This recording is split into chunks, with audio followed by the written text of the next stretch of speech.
দর্শক, আপনারা দেখছেন এমন এক ভবঘরের পাগল, যে কিনা জঙ্গলের গাছের শিকড়ের ময়লা থেকে যে খাদ্য উৎপাদন হয় তা খাচ্ছে এবং বলতেছে অনেক সুস্বাদু। এই গাছের সাইডে দেখেন একগুলো খাদ্য, যে খাদ্যগুলো এত মজাদায়ক, এতই না সুস্বাদু, এগুলো খাইলে পেটের কখনো রোগ ধরবে না।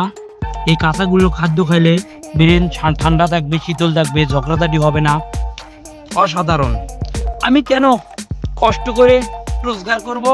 পৃথিবীর সব কিছু পাই, মনের আনন্দে সুস্বাদু খাদ্য গ্রহণ করি আর পরমানন্দে জীবন কাটাই।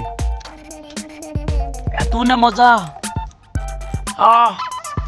কি বলবো, এই সৃষ্টি কাকে কি বোঝাবো জানি না, কার পিছনে ঘুরবো। আমরা সবাই থেকে আশ্চর্য হচ্ছি এবং এই খাবারের নাম উনি রাখছেন উকিপা, যা কিনা আমরা মাশরুম বা ব্যাঙের ছাতা বলে থাকি। সঠিক নাম জানে না, এগুলোর নাম আজ থেকে আমি যা রাখবো তাই। আজ থেকে নাম রাখলাম কুকুপা। কুকুকা আমি মজার ছলে খাচ্ছি না, এটা আমি নিত্য নতুন খাই আর মজা পাই। এই কুকুকা আমাদের কিসের অভাব? জ্ঞানের অভাব। জ্ঞানেই ধনী, যে বেশি জ্ঞানী সেই সফল হয় পৃথিবীতে। সম্পদ দিয়ে কখনো ধনী হওয়া যায় না, জ্ঞান দিয়ে ধনী হওয়া যায়। এই জন্য আমার কোনো কিছুর অভাব নেই, পরম আনন্দে জীবন কাটাচ্ছি। ইতিপূর্বে এলাকার লোকজনের কাছ থেকে জানা গেছে সে নাকি মাটিও খায় এবং সে ওই প্লেটে কুত্তার সঙ্গে খাবার খায়। মিটে যায়, হয়তো অনেকে এগুলো চেনে না। আমরা প্রকৃতিতে চলবো আর পরমানন্দে জীবন কাটাবো আর নিত্য নতুন খাদ্য সন্ধান করব, যেগুলো পিড়ি। আপনি যেটা চেনেন সেটা আমাকে ধরতে দিবেন না, আমি যেটা চিনি সেটা আমি নিব। আপনি সেটা চেনেন না, এজন্য আমাকে বলবেন যে তুই নি। ময়লা আবর্জনা খাদ্যগুলো আমি খাই।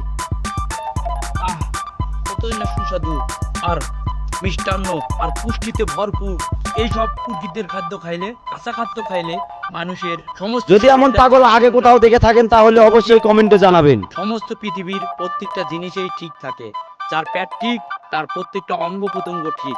এই জন্য আমরা পেটকে সবসময় নিরাময় করব। দেখছেন খালি একটা শিপ আছে, দেখেন অসাধারণ। দেখছেন অসাধারণ, দেখছেন অসাধারণ খাদ্য। একটা শিপার মধ্যে খাদ্য, প্রাণ শক্তি দেখেন কত তীব্র। এই খাদ্যগুলো খাইলে মানুষের প্রাণ শক্তি বাড়বে, ও আনন্দ হোক, শক্তিশালী বডি হবে। আর যদি ভিডিওটি ভালো লাগে তাহলে অবশ্যই লাইক, কমেন্ট, শেয়ার করে চ্যানেলটি সাবস্ক্রাইব করে পাশে থাকবেন। ধন্যবাদ। দেখছেন খালি একটা শিপ আছে, দেখেন অসাধারণ। দেখছেন অসাধারণ, দেখছেন অসাধারণ খাদ্য।